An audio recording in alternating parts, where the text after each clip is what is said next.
Good evening, humans. Tyrannosaurusmoth here, and tonight we're taking a look at the MOTU Turtles of Grayskull Ninjor figure from Mattel. Let's do this. Aesthetically speaking, this figure looks incredible, and right away, we're just gonna get out of the way my three favorite colors. So red, purple, black, all just right in your face. Just awesome, perfect. Not only that, the purple itself is a translucent purple with even some glitter in there. Just can't be beat. The reds are nice and bright, a couple different shades. Obviously we get some brighter here for the belt, and then a little bit darker for the kind of skin tone, if you will. This really good stuff. Not only that, we do get a lot of reuse. Like this torso piece is pretty much what we've seen with like 75% of the line. Then we get these arm pieces with the snakes. I think we've seen those a couple different times. All new forearms and hands, kind of more scaly, more dragon-like. Thighs, again, stuff we've seen time and time again. Same with the top of the shins. They get some guards here in the red. Then we get the feet, kind of the three toes. I'm pretty positive we've seen that before. But then we get some new stuff like the head, which is this dragon head, and just really cool with the black with the kind of cream accents, the red eyes. Really good stuff. The inside of the mouth is also painted. The teeth nicely done as well. Then we get to the armor. So we get this collar piece. It's kind of a mid-tone silver. We get some more gunmetal here for the kind of top of the shoulders, and then the chest piece. We see this dragon with the sword coming through it. Then we get these gorgeous wings. Nice bright red. We can see the metal there as the hinges, but yeah, very good stuff. Then we get this kind of accent of black here on the ends, some really nice torn look to it. Just really cool design. It cuts a great silhouette, probably one of the best silhouettes I think in the line. Origins or Turtles of Grayskull, I just think it's just such an incredible and striking piece. So yeah, just kick-ass looking figure. Relatively straightforward with the accessories, but once again, as I've said before, that's just kind of the way that Turtles of Grayskull and Origins go. So for the figure itself, we do get this neck piece cast in black. I think kind of the figure's probably supposed to have this anyway, so you can see the socket there, the ball there. There's not a barbell joint, that's literally just a ball. So I'll probably do the rest of the view with this in, especially the size comparisons, just so you can see how it's supposed to look in that regard. But really nice sculpt with the kind of thicker scales here at the front, and then smaller, more detailed snake-like scales going on here. Then we get this katana. Looks amazing, translucent red. I could not ask for more. Great sculpt, just, yeah, love it.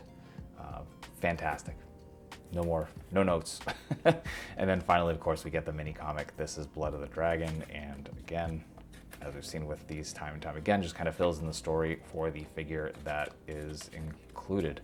So yeah, really cool stuff. Then we get the readout there for the cross sell with all the other figures in the wave.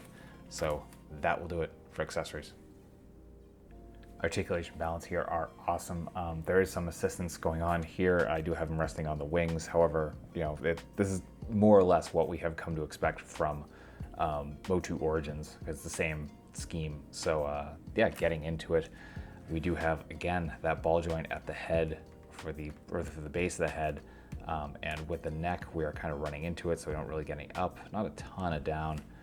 We do get a little bit of tilt, rotation. Of course, we do get the barbell joint coming from the body into the neck, which allows us a lot more, so we can look up that far, down that far, side to side, and rotation. So that gives us a lot more freedom than we get in articulate jaw. So we can open that much, close all the way, hinge and swivel at the arms, coming into a T, of course rotation, pins coming down into the body, so we're getting a little bit of tilt with that rotation.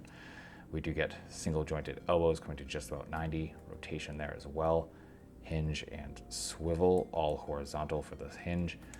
Then we get a swivel for the waist, the hips, they're coming out, very respectable splits considering the clearance here.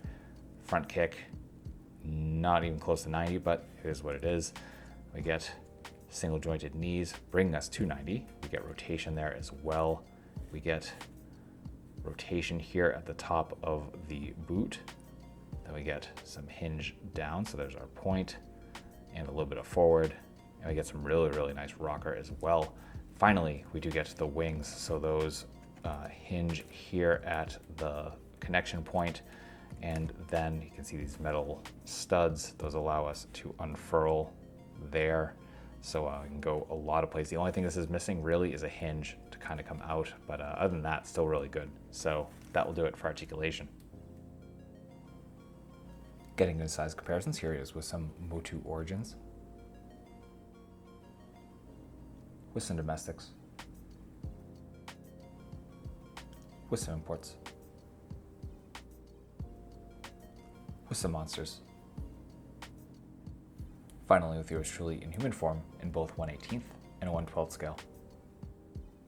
So my final thoughts on the MOTU Turtles of Grayskull Ninjor figure from Mattel is that this figure absolutely kicks ass. Just everything about this is so good. Obviously, I am partial to the color choices here, but other than that, like the design, the silhouette is perfect, the accessories are great.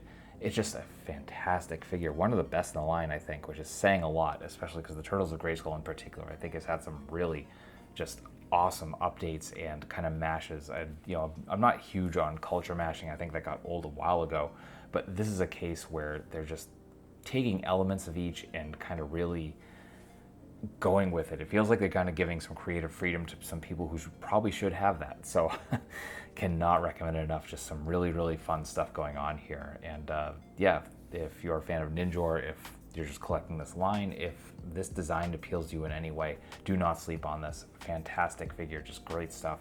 And that being said, I hope you found this review informative and some entertaining. If that's the case, I hope to see you back here because I do reviews every week of action figures related to tokusatsu, dinosaurs, monsters, pro wrestling, and more.